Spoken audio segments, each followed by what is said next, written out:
Now, the United States and the Philippines are set to begin their annual Balikatan, or shoulder-to-shoulder military exercises, on Monday. Now, these are the most expansive military drills yet, and they come amid a rise in tensions between China and the Philippines. This year's drills will include the first-ever military exercises held outside of Philippine territorial waters in the South China Sea. Now, the problem is those are waters partly claimed by Beijing and patrolled by its Coast Guard. The US and the Philippines have a long-standing mutual defence treaty, and at a recent summit in Washington, the US President Joe Biden said his country's commitments to Manila were, quote, ironclad. DW's East Asia correspondent James Chater explains the importance of this year's exercises. It's the biggest annual display of military unity between the US and its mutual defence treaty ally, the Philippines. The Balikatan exercises, this year bringing together more than 16,000 personnel for almost 3 weeks of drills. The exercises this time largely responding to this: maritime tensions between the Philippines and China in the South China Sea. In recent months, Beijing has fired water cannons at Philippine resupply vessels near the disputed Second Thomas Shoal, where a Philippine ship was deliberately beached as an outpost in 1999. All that's raised the prospect of the US being drawn into direct conflict with Beijing. If any Filipino serviceman is killed by an attack from any foreign power, then that is time to invoke the Mutual Defense Treaty. The Philippines Coast Guard has been on the front line of Chinese aggression, and that's why they've been invited to join the exercises for the first time too. In another first, Balikatan maritime drills will take place beyond Philippine territorial waters, but within its exclusive economic zone, shown by the yellow line here. But that has the potential to frustrate Beijing, because it overlaps with China's so-called 9-dash line in blue here. That's waters which Beijing claims as its own, despite a 2016 international court ruling that it had no legal basis to do so. This year's exercises will be directed in part from 3 of 4 Philippine military bases to which the US gained new access last year. They include locations near the Second Thomas Shoal, but also the stretch of water separating the Philippines and Taiwan, the self-ruled democracy China claims as its own. The exercises follow a flurry of diplomatic activity aimed at bringing Washington's allies in Asia closer together. Philippine President Ferdinand Marcos Jr. recently attended a historic first trilateral summit with the leaders of the US and Japan. Marcos has since said the meeting wasn't targeted at any country in particular, but Beijing warned the Balikatan exercises would only lead to greater insecurity for the Philippines. The Philippines should be sober enough to realize that rallying external countries to flex military muscles in the South China Sea and provoke conflicts will escalate tensions. French personnel will also join the drills for the first time, alongside Australia, here pictured conducting maritime exercises with the US, Japan and the Philippines earlier this month. This year's Balikatan exercises, the latest episode in US efforts to galvanize its allies in the Indo-Pacific. And joining us now for some analysis from Manila is author, columnist and political scientist Richard Heydarian. Richard, welcome to DW. Thanks so much for your time. Now, these exercises are taking place for the first time outside Philippine territorial waters, aren't they? Can you explain the significance of that?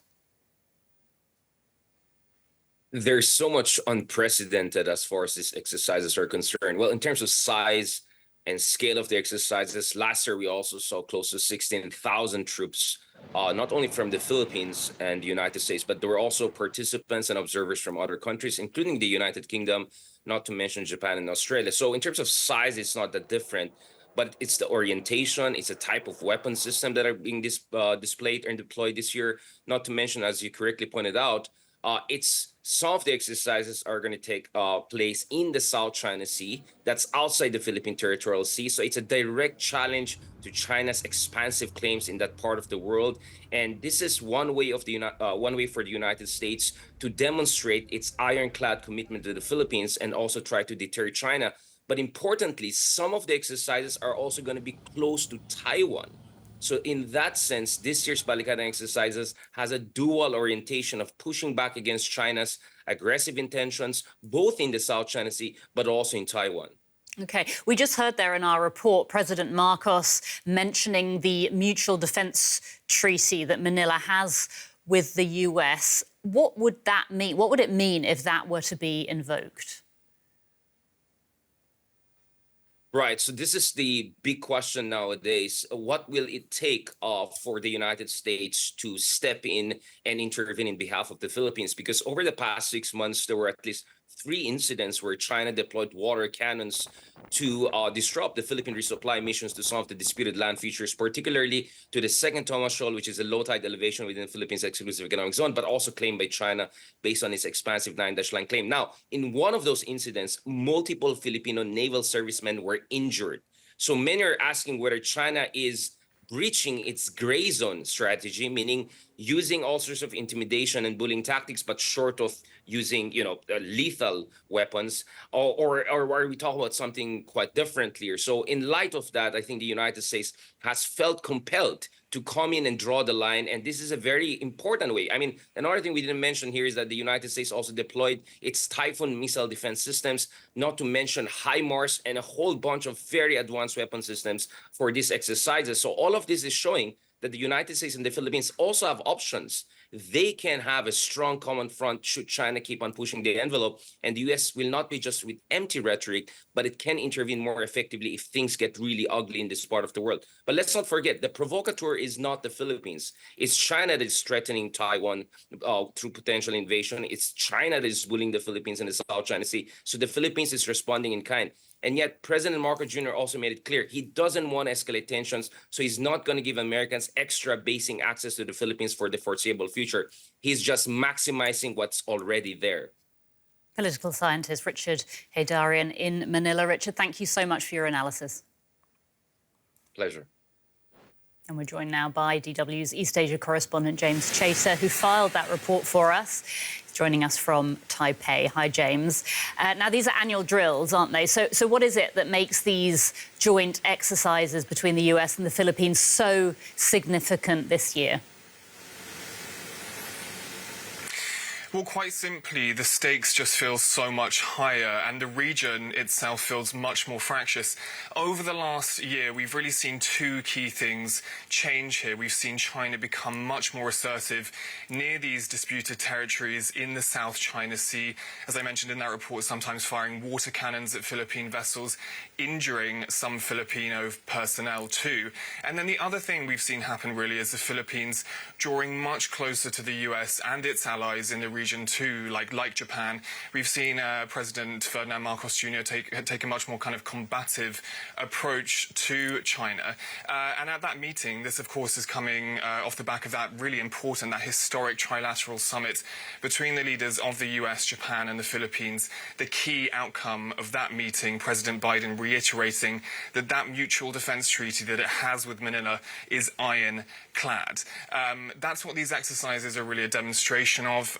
But there are concerns, of course, that both through the demonstration of military unity through these exercises, but also with the other geopolitical developments that we're seeing in the Indo-Pacific, that this is the flashpoint that could potentially bring the US and China into direct conflict because of that mutual defense treaty which underpins the relationship between the US and the Philippines.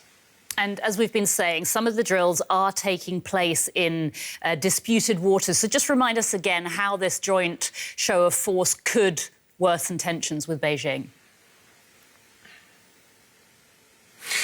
Well, officials are saying, of course, that this is the most expansive set of drills yet, and that alone is something that Beijing will not look at with much happiness. These are drills that are taking place across a range of issues like maritime security, air and missile defense, cyber defense, and information operations. For the Philippines, this is really about protecting its interests in waters that it views as under its jurisdiction. Remember that 2016 International Court ruling against against Beijing's claims, essentially said that China's claims to almost the entirety of the South China Sea had no legal basis. And that's where we're seeing these drills really zero in on this time during these Balikatan exercises.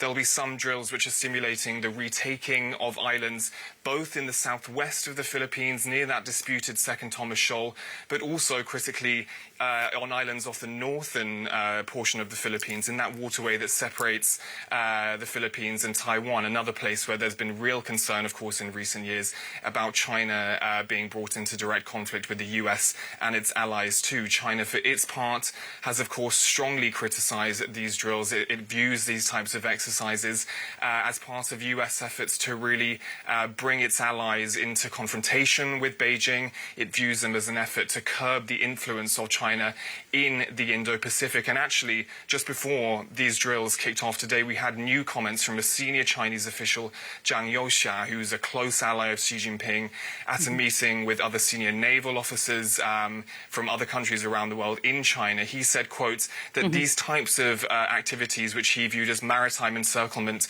will, quote, plunge the world into a vortex of division and turbulence. The US and Philippines not mentioned explicitly, but the target of those comments and the position of China on these drills, very clear. James, thanks so much for that. That's DW's James Chater in Taipei.